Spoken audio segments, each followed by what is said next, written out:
Bonjour la famille, c'est Candelous, votre globetrotter sur Visite Congo. Alors aujourd'hui, je vais vous parler en fait d'une demande inhabituelle que j'ai reçue. C'était de la part ça venait en fait de deux touristes américains qui voulaient en fait découvrir la RDC, en fait, qui voulaient venir en RDC et qui avaient une demande qui est vraiment qui sort un peu du lot en fait. Et ils voulaient venir à Kinshasa uniquement en fait dans le but de pouvoir en fait vivre l'atmosphère bouillonnante du stade de Martyr. Et je dois vous avouer que c'est une demande quelque peu inhabituelle, hein. Donc j'ai pas l'habitude de recevoir ce genre de demande. Et donc il m'a demandé de lui concocter un programme qui contient en fait assister au match de Léopard, qui est la série sur le gâteau, mais également voir le stade du Martyr, les stades Tata Raphaël plutôt, où avait combattu Mohamed Ali le 30 octobre 1974, et il voulait aussi le La Bonobo, il voulait aussi voir le marché Zando. Donc j'ai dû en fait concocter un package, un circuit qui pouvait en fait contenir toutes ces demandes là en une seule journée. Donc on a vu avec lui, donc je lui ai fait des recommandations comme quoi par exemple le marché Zando n'était pas encore ouvert parce qu'il avait été détruit qu'il est en cours de construction. Et donc je lui ai fait ce programme là, je lui ai envoyé, il était d'accord. Et ensuite il a fallu traverser. Donc il traverse et moi je me prépare. Donc je m'habille normalement, j'avais déjà loué un véhicule. Donc le véhicule vient me chercher et puis on fait route jusqu'au beach. Donc je les récupère, ils sont tout contents de me voir, et ils sont tout contents d'atterrir pour la première fois à Kinshasa, parce que pour eux Kinshasa c'est symbolique parce qu'il y a eu le combat de Mohamed Ali. Et donc avec eux, la première des choses qu'on fait, donc je les embarque dans les véhicules et on va directement au stade Tata Raphaël. Donc les touristes ont pu voir en fait la lodge de Georges Foreman en premier lieu.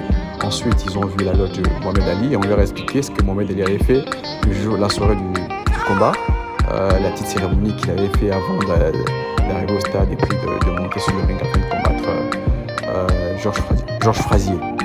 Donc après on finit le circuit, ça n'a pas pris plus de 20 minutes parce qu'on était vraiment pressé par le temps, vu le programme qu'ils avaient. Ils n'étaient là que pour 2 jours, il faut le savoir, hein. Donc après on prend la direction de Lola et Bonobo, donc on fait bypass, etc. Et nos hôtes apprécient beaucoup les circuits, le site. Donc c'est vraiment magnifique. Là, ils voient la forêt, ils voient les singes. L'un d'entre eux, même le haïtien, celui qui est noir, hein, parce qu'il est aussi haïtien, il y avait quand même un bonobo qui lui avait lancé quoi, du sable, hein. C'était l'aîné en fait de la chef des bonobos, parce qu'il faut savoir que chez eux là-bas ils sont matriarcats, ce sont les femelles qui sont les chefs et qui dominent. Et ils ont quand même apprécié cela. Et ensuite, dès qu'on a terminé, vu qu'on était pressé par les temps, on n'avait pas traîné, on avait fait je crois au maximum 30 minutes.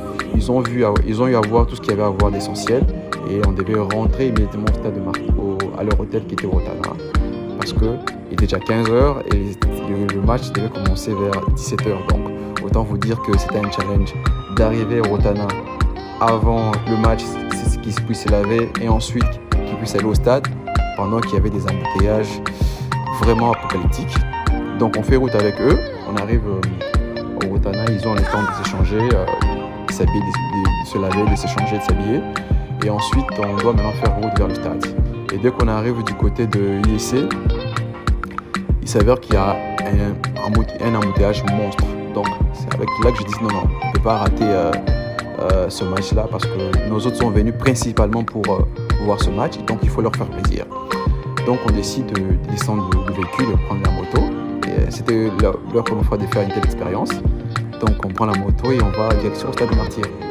Et à cette heure-là, je crois qu'ils étaient aux environs de 17h moins 10, hein, donc 10 minutes avant que le match commence. Donc on prend la moto, on arrive, on avait fait les pieds d'abord jusqu'à la maison Galaxy, parce que vous savez qu'après les Ouïghours n'ont pas le droit de pouvoir conduire. Donc on prend la moto et on fait route vers le stade de Martyr, et entre-temps ils profitent aussi pour faire des selfies sur la moto, parce que pour eux c'est une expérience assez intéressante, quoi. Et donc on arrive au stade complètement, parce que je ne voulais pas arriver en retard, hein.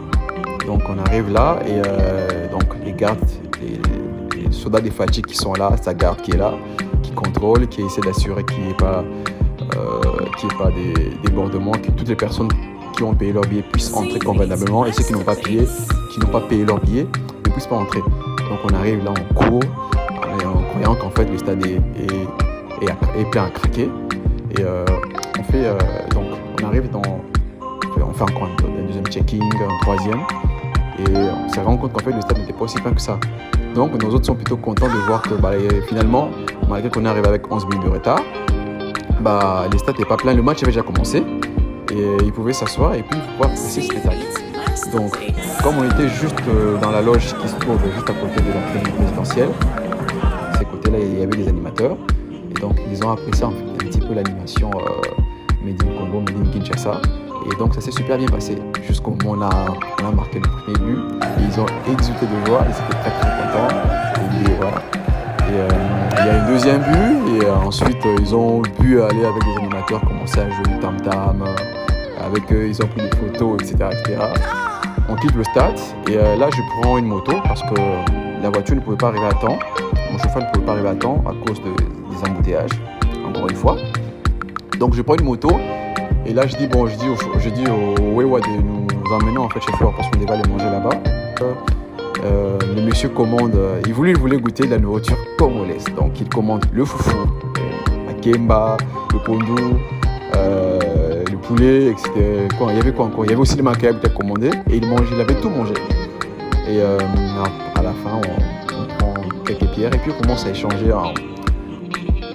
Donc il faut aussi savoir que malheureusement, notre pays n'a pas une bonne image à l'international.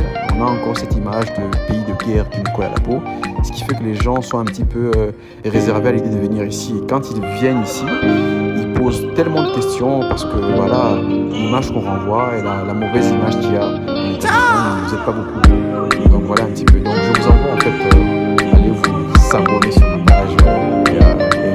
Il y a d'autres contenus qui arrivent et d'autres gros événements qui arrivent.